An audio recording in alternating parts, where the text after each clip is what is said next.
맞습니다. 하나님의 선하신 뜻이 무엇인지, 하나님께서 우리에게 무엇을 말씀하고자 하시는지 분명히 알게 하시고 그 안에서 우리가 하나님을 알아가고 하나님을 신뢰하는 믿음을 더하여 주시옵소서.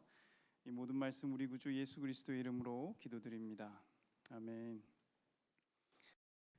오늘 이 밤에 하나님께서 우리에게 주시는 말씀 신명기 33장 26절로 29절까지 말씀입니다. 신명기 33장 26절로 29절까지 말씀입니다. 네, 찾으셨으면 한 절씩 교독하겠습니다. 여수르니여 하나님 같은 이가 없도다. 그가 너를 도우시려고 하늘을 타고 궁창에서 위엄을 나타내시는도다.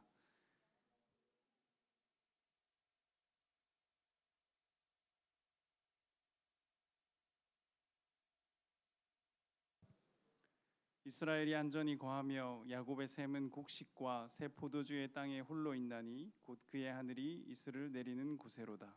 이스라엘이여 너는 행복한 사람이로다. 여호와의 구원을 너같이 얻은 백성이 누구냐. 그는 너를 돕는 방패시오 내 영광의 칼이시로다. 내 대적이 내게 복종하리니 내가 그들의 높은 곳을 밟으리로다. 아멘. 아멘. 여러분 행복하십니까? 여러분 나의 기분이 일시적으로 좋거나 일시적으로 나쁜 문제가 아닙니다. 내 인생이 정말 복받은 인생이냐 하는 것이죠. 여러분 정말 주님으로 말미암아 행복하십니까? 제가 굉장히 좋아하는 성경 구절이라고 지난번에 한번 말씀드린 적이 있는데요. 오늘 마지막 구절인 신명기 33장 29절입니다. 한번 같이 읽어드리겠습니다. 이스라엘이여 너는 행복한 사람이로다. 여호와의 구원을 너같이 얻은 백성이 누구냐. 그는 너를 돕는 방패시오 내 영광의 칼이시로다. 내 대적이 내게 복종하리니 내가 그들의 높은 곳을 밟으리로다. 아멘. 이 성경 통독을 이렇게 꾸준히 해오지만 이게 눈에 잘 들어왔지 않았던 구절이에요. 근데 이 구절을 어떻게 알게 됐냐면 어느 날 어떤 교회 달력에 이 구절이 있는 거였습니다. 이스라엘이여 너는 행복한 사람이로다. 이게 크게 큰 글씨로 있는 거예요. 처음에 이게 말씀인지 몰랐어요. 그냥 행복한 사람이다라고 이렇게 그냥 이렇게 글 쓴 건 줄 알았거든요. 그런데 성경에 이런 구절이 있는 것을 보고 되게 신기했어요. 성경에 행복한 사람이다라는 표현이 있구나. 성경에도 행복이라는 단어가 쓰여져 있구나라는 것을 처음 알았었거든요. 그런데 처음에는 신기하기만 했던 이 구절이 계속해서 이렇게 반복해서 읽으면 읽을수록 굉장히 저를 기분이 좋아지게 만들고 저에게 은혜롭게 다가오기 시작했습니다. 이스라엘아 너는 행복한 사람이로다. 기현아 너는 행복한 사람이야. 마치 제가 다 알지 못하는 저의 정체성을 주님께서 저에게 각인시켜주는 참 아름다운 은혜의 음성이었습니다. 그래서 저는 스스로 나는 행복한 사람이지, 그래 나는 주님으로부터 복받은 사람이지 라는 생각을 하기 시작을 했죠.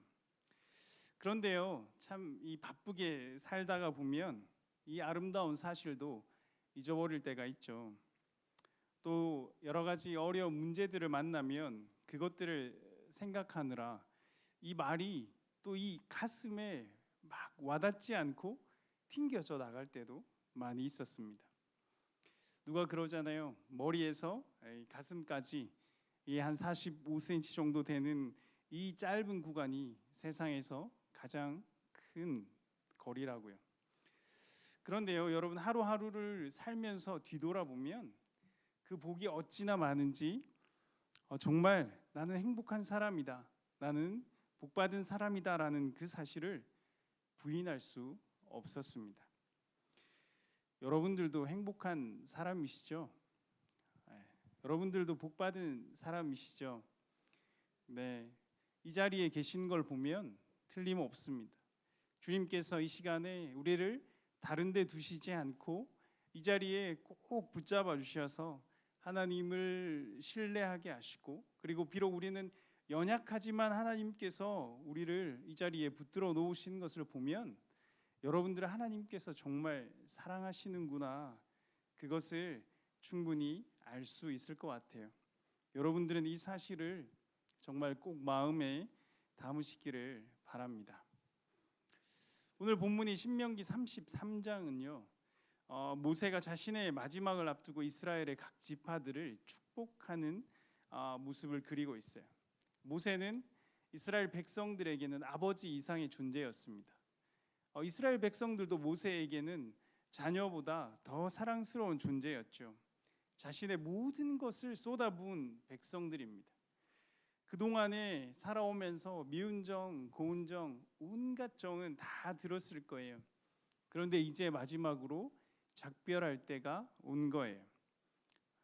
모세도 이것을 알고 오늘 이 마지막 기회를 통해서 그동안 꼭 하고 싶었던 말을 전했을 것입니다. 처음에 공통적으로 모든 백성에게 다 말을 한 다음에 그 다음 한 지파 한 사람 한 사람에게 이야기를 하죠. 개별적으로 말하고, 그리고 마지막으로 공통으로 말씀을 전한 것이 오늘 저희가 읽었던 본문의 말씀입니다. 처음 공통적으로 전한 메시지는 하나님이 너희를 사랑한다라는 것입니다. 하나님께서 이스라엘 백성들을 너무나 사랑하셔서 그들에게 찾아오시고 그들을 보호하시고 그들을 안아주시고 그들을 말씀으로 가르쳐 주시고 그들에게 찾아오셔서 그들의 왕이 되어주시고, 그리고 그들을 인도하시고 말씀해 주시고 그들을 신실하게 사랑해 주시는 분이 하나님이십니다. 2절 말씀입니다. 주님께서 시내산에 오시고 세일산에서 해처럼 떠오르시고 바란산에서부터 당신의 백성을 비추신다. 하나님은 우리를 만나기 위해서 광야를 지나고 강을 건너고 산을 넘는 이러한 여정들을 결코 하나님은 마다하지 않으셨어요. 왜냐하면 하나님께서는 그 백성들을 너무나 사랑하셔서 모든 위협으로부터 그 백성들을 보호하기를 원하셨고, 자기 백성을 자기의 그늘 아래, 자기의 날개 아래, 자기의 수중에 두시면서 자기가 지키시기를 원하셨던 것입니다. 3절 말씀입니다. 주님께서 백성을 사랑하시고 그에게 속한 모든 성도를 보호하신다. 그러므로 우리가 주님의 발 아래 무릎을 꿇고 주님의 말씀에 귀를 기울인다.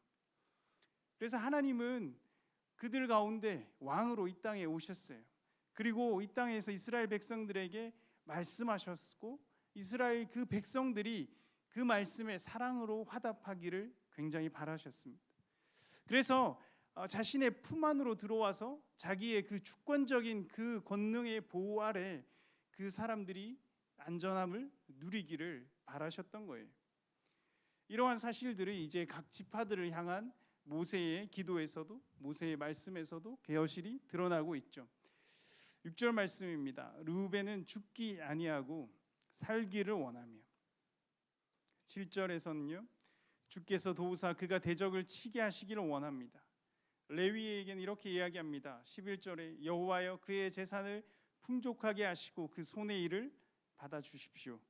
베냐민에 대하여 12절에 말씀하십니다. 여호와께서 그를 날이 미치도록 보호하시고 그를 자기 어깨 사이에 있게 하신다. 여러분, 어깨 사이에 있게 하신다라는 표현이 어떤 말일 것 같아요? 업어주시는 것, 하나님이 우리를 목마를 태워주시는 것, 하나님이 안아주신다라는 어떤 표현인 것이죠. 주님께서 우리를 그렇게 키우시기 원하신다라는 겁니다. 요셉 지파 에브라임과 므낫세에 대하여는 16절에 복이 요셉의 모세의 머리에 있을지로다. 20절에 갓을 광대하게 하시는 이를 찬송할 것이다. 22절에 다는 바산에서 뛰어나오는 사자의 새끼다. 젊고 강한 사자의 새끼라는 거예요. 라이언 킹처럼 그러한 젊고 강한 왕의 왕자를 뜻하는 거죠. 24절로 아셀은 아들들 중에서 더 복을 받으며 그의 형제에게 기쁨이 될 것이다. 이렇게 사랑과 보호의 약속을 말씀하신 이후에 다시 전체에게 이렇게 말씀하십니다. 여수르는 이스라엘을 가르치는 별칭이거든요. 그래서 26절과 7절에 이렇게 말하죠. 여수르는 이여 하나님 같은 이가 없도다. 그가 너를 도우시려고 하늘을 타고 궁창에서 위엄을 나타내시는도다. 영원하신 하나님이 내 처소가 되시니 그의 영원하신 팔이 내 아래에 있도다. 그가 내 앞에서 대적을 쫓으시며 멸하라 하시도다. 여러분, 하나님의 팔이 우리 아래에 있다라는 말이 무슨 뜻일까요? 팔이 우리 아래에 있다라는 것은 하나님께서 우리를 떠받치고 있다라는 뜻입니다. 이처럼 하나님은요, 우리를 너무나 사랑하셔서 우리에게 모든 것을 주시기를 원하세요.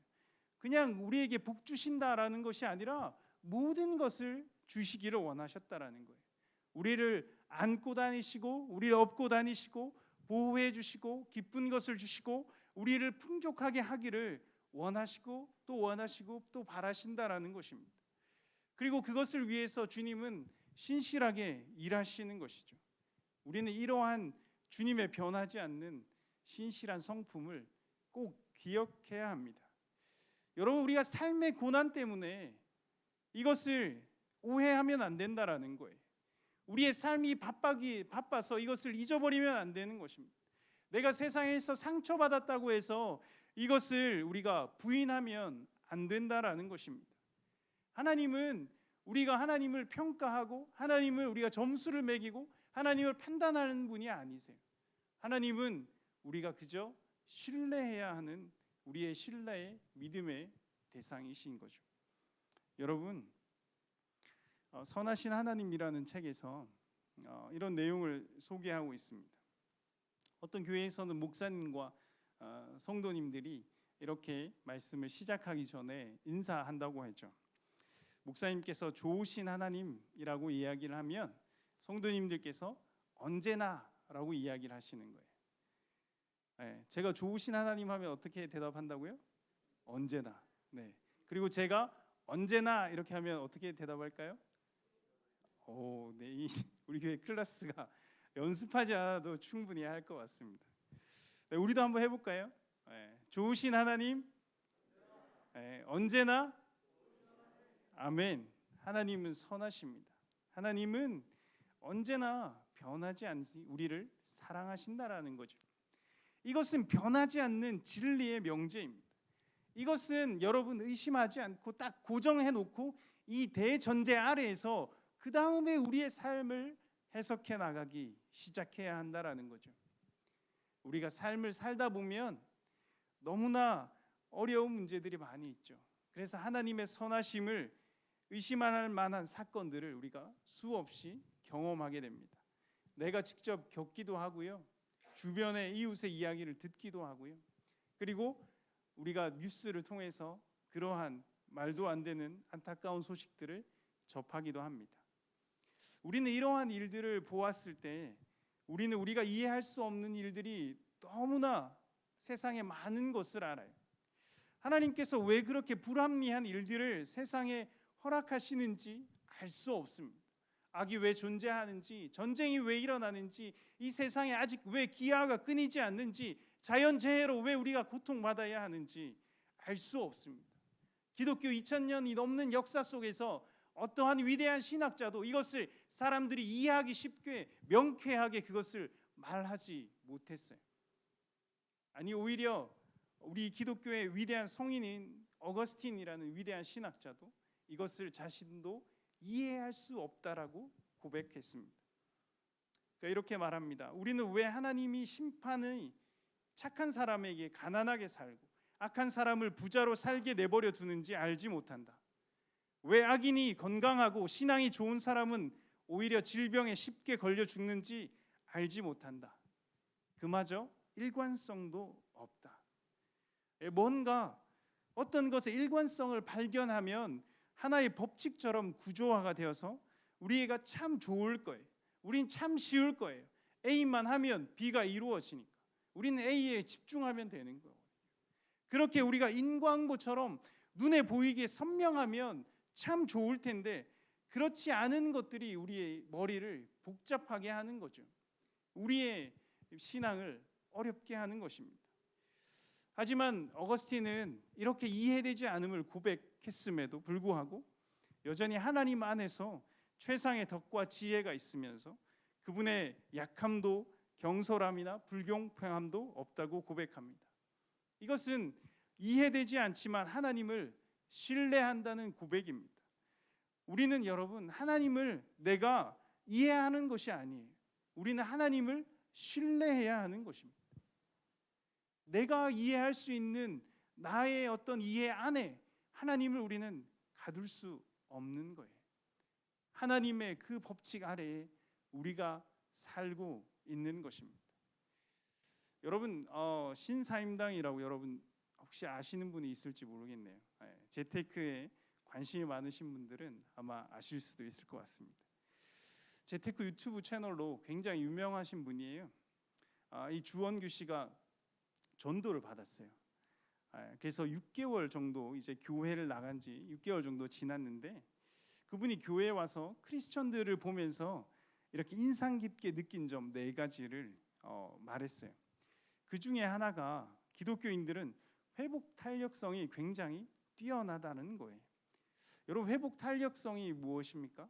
굉장히 어떠한 어려운 일에 빠졌을 때 내가 좌절하거나 넘어졌을 때 그것을 얼마나 잘 이겨내고 회복하는지를 말하는 거예요. 그런데 그것이 기독교인들이 그것이 굉장히 뛰어나다라고 말하는 겁니다. 여러분 그렇습니다. 여러분 비는 누구에게나 내리고 햇빛이 우리 모두에게 쬐이듯이 문제는 모두에게나 일어나기 마련입니다.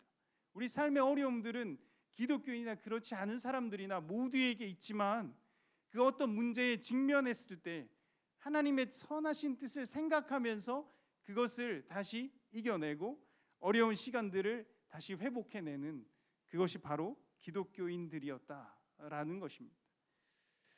여러분 제 이제 목회를 하면서 제가 어릴 때 큰 병을 따라가요. 큰 병을 걸리신 분을 만납니다.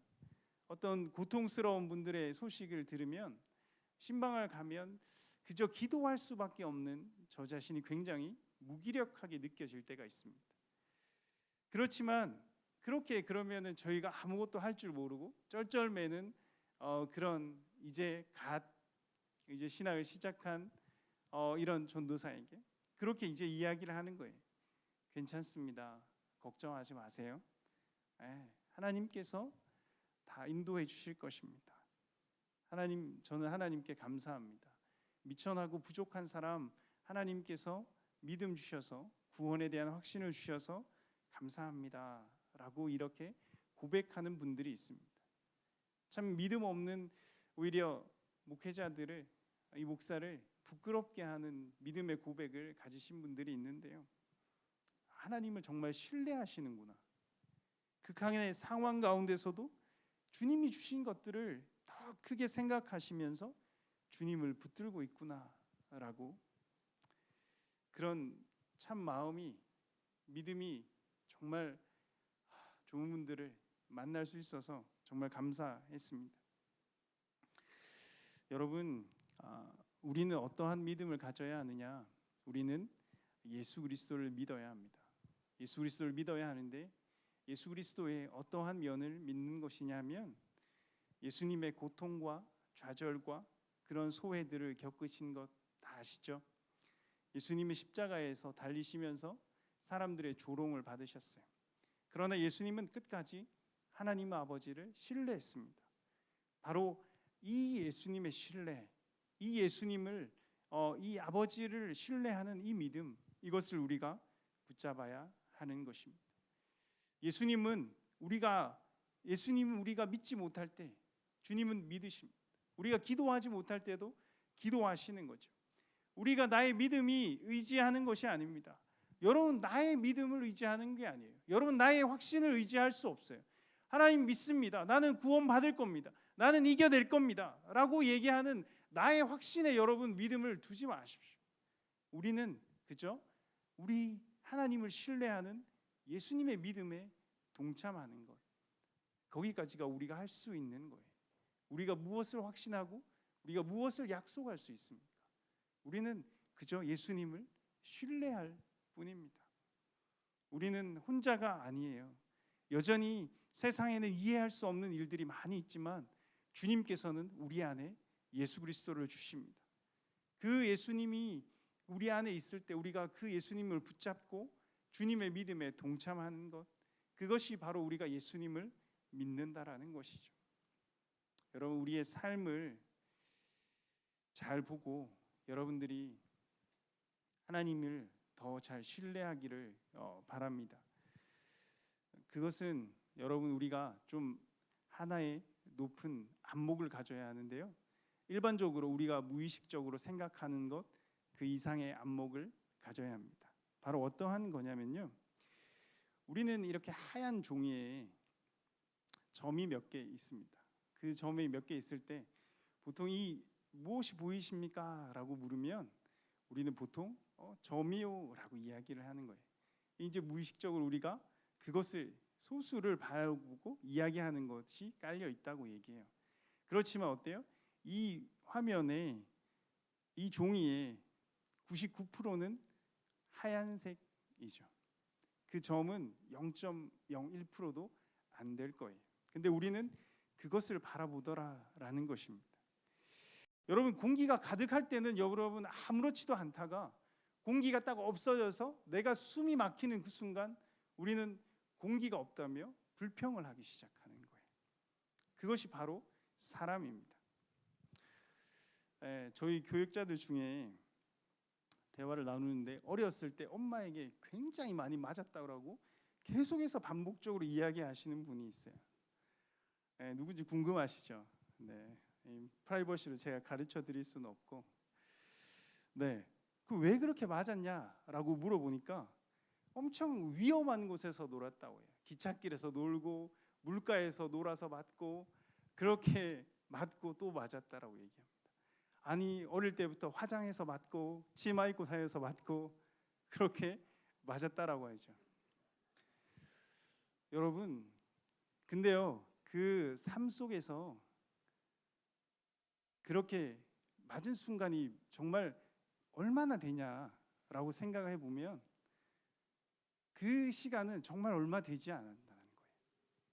자기는 인생의 대부분의 시간 그 어머니로부터 따뜻한 사랑과 보호와 양육과 그러한 것들을 받으면서 이렇게 자라났다라는 것을 알게 되는데, 왜 그렇게 그것만이 생각나는지 알지 못하겠다라고 얘기해요.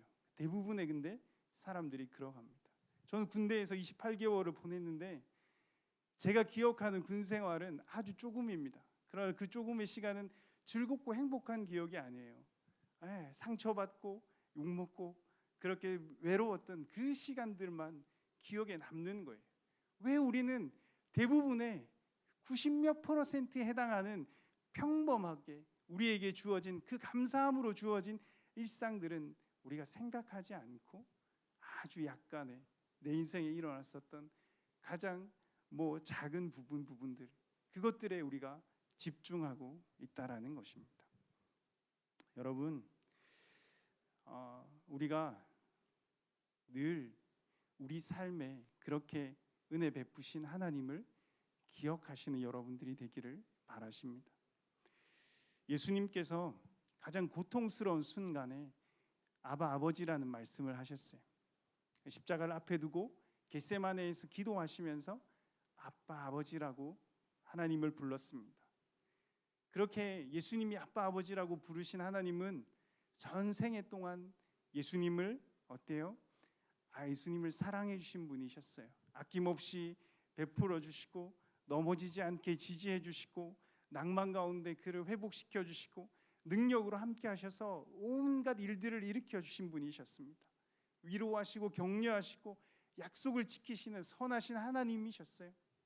예수님은 고난 앞에, 십자가 앞에 여러분 그 하나님을 생각했던 거예요. 내가 의무감 때문에 내가 이 십자가를 지는 것이 아니에요.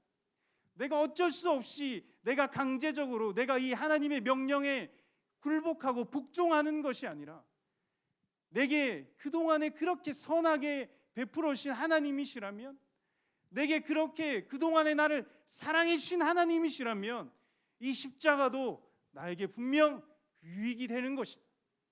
이 고난도 분명히 나에게 하나님의 기쁘신 뜻이 있는 것이다.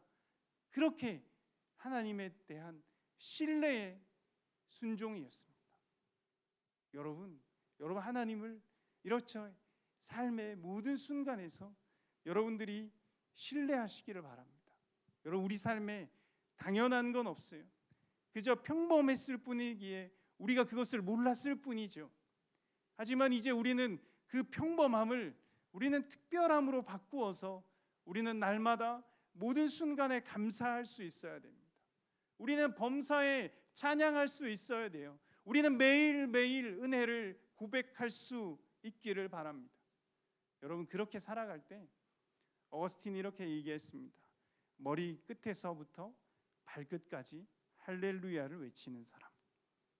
저는 여러분들이 그렇게 머리 끝에서부터 발끝까지 할렐루야를 외치는 분들이 되시기를 바랍니다. 말씀을 어떤 찬양으로 말씀을 맺겠습니다. 얼마 전 일부 찬양대에서 했던 것으로 기억이 나는데요. 찬양에 제가 직접 들릴 수는 없고 가사를 제가 한번 읽어드리겠습니다. 오늘 제가 하고자 했던 이 설교의 그 내용을 아주 잘 요약해 주는 찬양이었어요. 하늘을 볼 겨를도 없이 정신없이 세상을 살다가 마음의 먹먹함이 내 삶을 짓누를 때 그제서야 주님을 찾습니다. 행복을 느낄 겨를도 없이 분주하게 세상을 살다가 인생의 허무함이 내 삶을 짓누를 때 그제서야 주님을 찾습니다. 오늘도 여전히 주님은 그 자리에서 우리를 끊임없이 돌보시는데 부족한 내 영혼은 아직도 갈 길을 모릅니다. 내게 믿음 주소서, 내 연약한 마음 돌보소서. 한없는 주님의 사랑 알게 하소서. 영원까지 그의 백성 지키시는 우리 하나님 바라보며 살게 하소서. 네, 함께 기도하겠습니다. 주님, 우리가 좋으신 하나님을 기억하며 살게 하여 주옵소서. 우리의 삶에 정신없이 바쁘고 때론 힘들고 때론 상처받아서 우리가 하나님을 오해하기도 하지만 그럼에도 불구하고 우리가 변하지 않는 주님을 사랑으로 고백하는 우리가 되게 하여 주시옵소서. 우리의 삶을 통하여 복 주시기 원하시는 주님의 뜻을 우리가 우리의 삶에 감사함으로 찬양함으로 우리가 은혜로 넘치게 알게 하여 주옵소서. 하나님 감사합니다. 이 모든 말씀 예수 그리스도 이름으로 기도합니다.